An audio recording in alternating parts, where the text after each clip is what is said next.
Welcome to the Deep Dive. Today, we're tackling something huge, something that sort of hums beneath the surface of our entire economy. Hmm. It influences, well, almost everything, how governments fund projects, the interest rate on your loan. We're talking about the bond market. Yeah, it sounds technical, maybe a bit abstract, but it's incredibly fundamental. Exactly. Stick with us, and you'll really see how it shapes our financial world. Absolutely. We're going to explore this often unseen giant. Think of it like a central hub where the big borrowers meet the lenders. Governments, Right. Yeah, corporations, looking for capital. right. And the basic idea of a bond, it's pretty simple, actually. It's basically an IOU. Yeah, a formal IOU. You lend money to an organization. They promise to pay you interest, usually regular payments, over a set time. And then pay back the original amount, the principal at the end. Right. And because those interest payments are often fixed, they get called fixed income securities. Makes sense. It does, and it operates on a massive scale, really through two main channels. You've got the primary market first. That's for new bonds. Exactly. Brand new bonds, first time sold, like when the U.S. Treasury issues bonds to, fund government stuff. Okay. And the second one. That's the secondary market. Think of it like a resale market for bonds. So investors trading bonds they already own? Precisely. Buying and selling between themselves. Okay. So our mission today, our deep dive, is to really understand how this bond market, with all its moving parts, shapes the U.S. economy and, importantly, how it touches our everyday lives, maybe in ways we don't even realize. Sounds good. Let's get into it. All right. So let's start right at the beginning again. What exactly is this bond market? Well, fundamentally, it's the arena, the whole interconnected system where these debt securities, these bonds are bought and sold. Both the new ones and the ones already out there? Yes, both the initial issuance and all the trading that happens after. And like we said, the bond itself is that promise. Repay a loan, pay interest, the coupon payments, and give back the face value at maturity. Okay, so it's all about borrowing and lending. How's that different from the stock market? That's what most people think of with investing. Yeah, good question. Very important distinction. Bonds are debt. You're a lender. Mm-hmm. Stocks are ownership. You're buying a piece of the company, a share. So your fortune rises and falls with the company. Pretty much. With bonds, the terms are usually set up front, the loan amount, the interest, the repayment date, so their value tends to be, generally more stable than stocks. Which can swing wildly based on company performance or market mood. Exactly. Bond values usually move in a more predictable, sort of narrower range. Got it. And are bonds the only game in town for borrowing like this? No, not the only way. The bond market is the big one for this kind of debt, but there are other instruments too. You hear about Treasury bills, which are shorter term. Short of the bonds. Yeah, and notes, which are kind of medium term. And sometimes you hear about debentures. Look at those. Basically, they're often unsecured loans, not backed by specific assets, which can make them a bit riskier for the investor sometimes. Okay, so why does this whole system, this bond market, even exist? What's the basic purpose? The core idea is connection.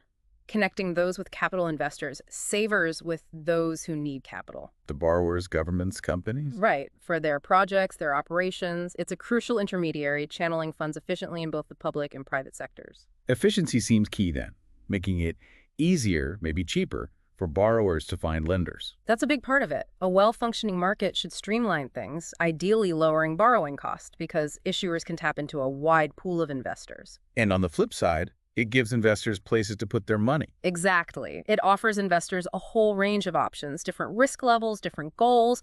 They can deploy capital in ways that fit their strategy. Now, you said massive scale earlier. We need to talk about size. Just how big is the U.S. bond market? It's genuinely staggering. End of Q4 2024, the estimate was around $46.9 trillion outstanding. $46.9 trillion. And that's excluding some types of bundled loans. It's almost hard to visualize. Yeah, it really is.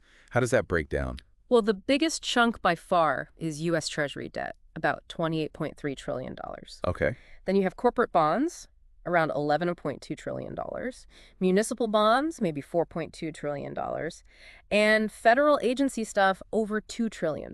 And money's constantly flowing in. Constantly. Just the first quarter of 2025, we saw something like $2.9 trillion in new bonds issued. Wow.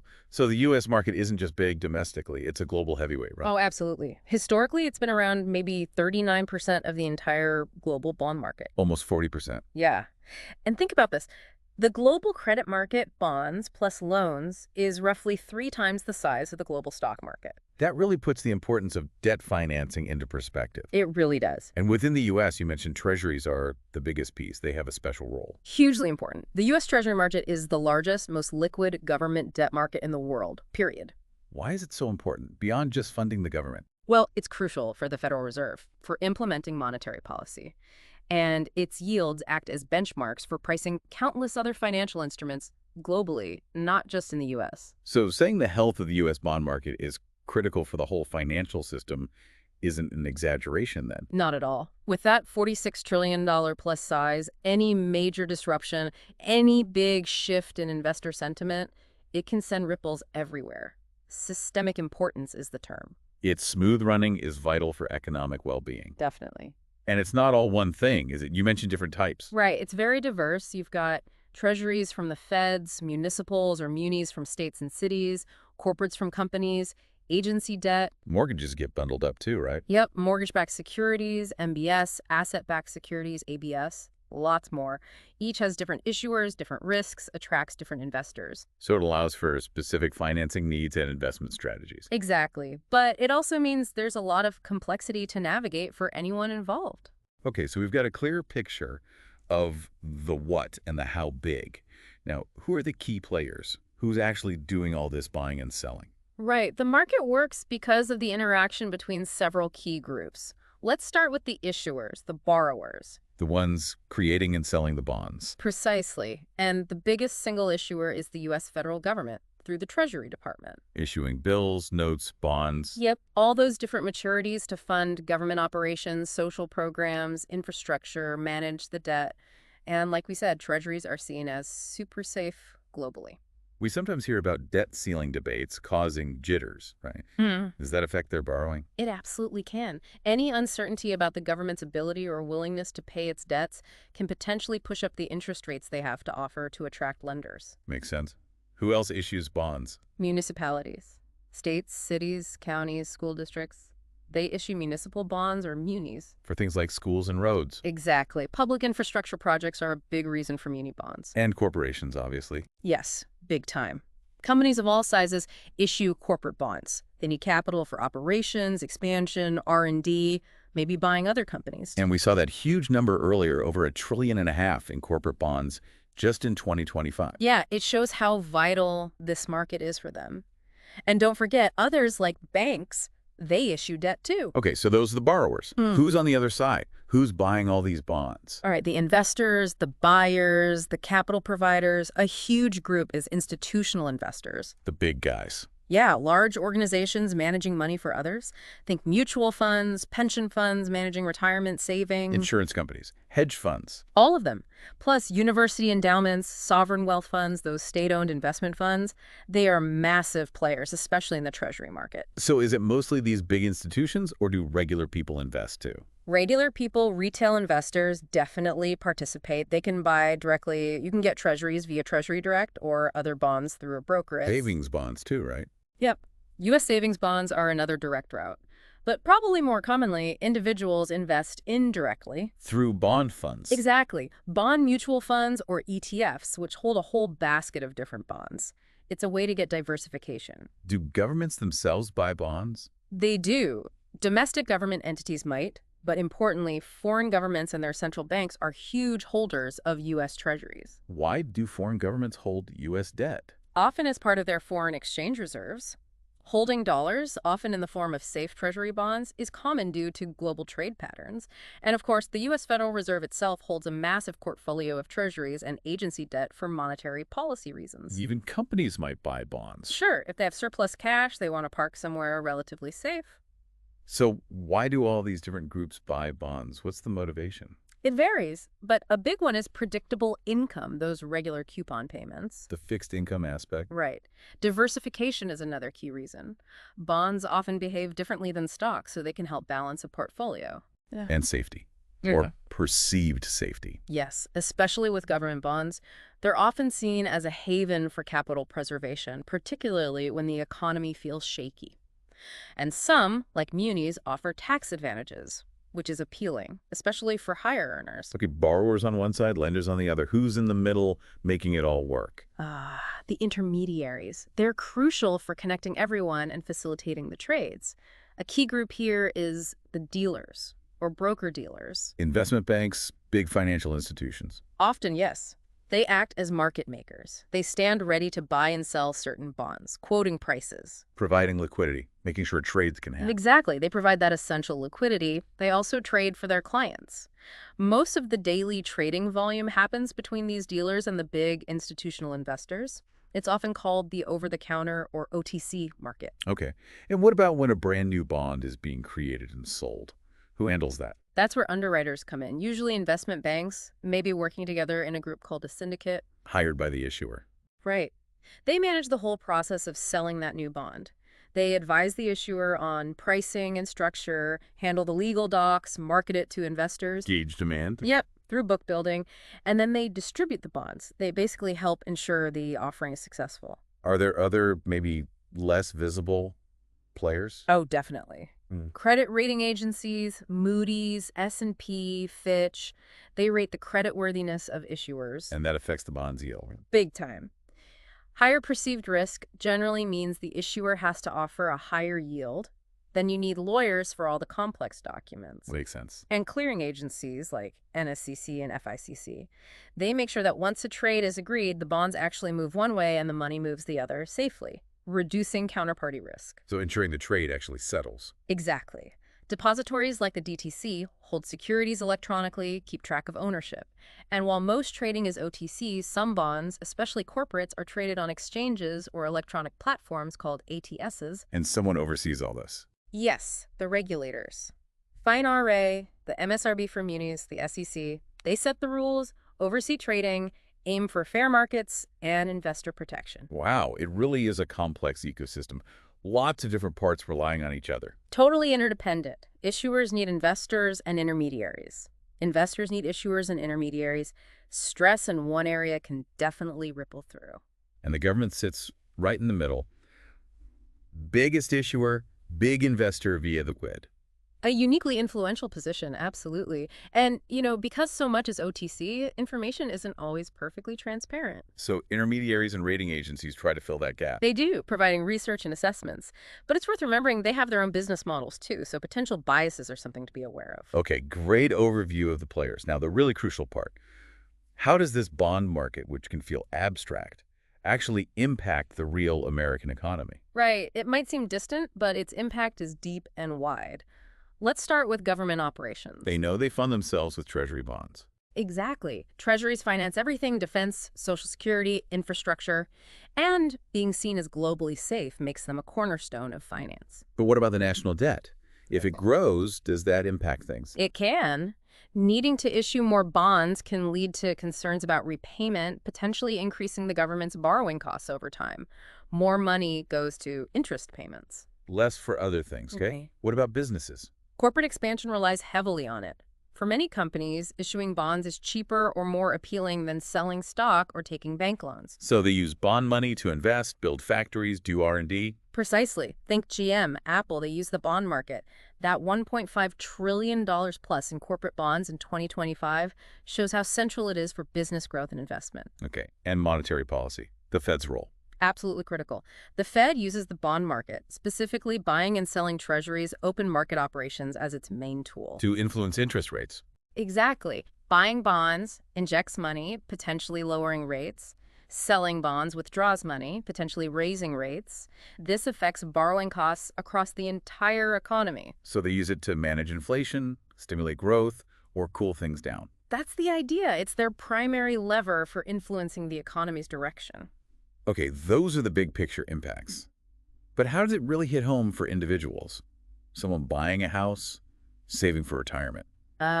This is where it gets very personal, even if people don't realize it. Let's talk interest rates first. Because bond yields influence loan rates, right? Directly. Yeah. The bond market sets the benchmark for so many consumer loans. Mortgages are a prime example. The 30-year mortgage rate often tracks the 10-year Treasury yield. Very closely. So when Treasury yields go up, mortgage rates usually follow. That makes buying a home more expensive, hits affordability. And other loans, too. Cars, credit cards. Yes. Rising bond yields can push up rates on personal loans, car financing, even credit card rates eventually.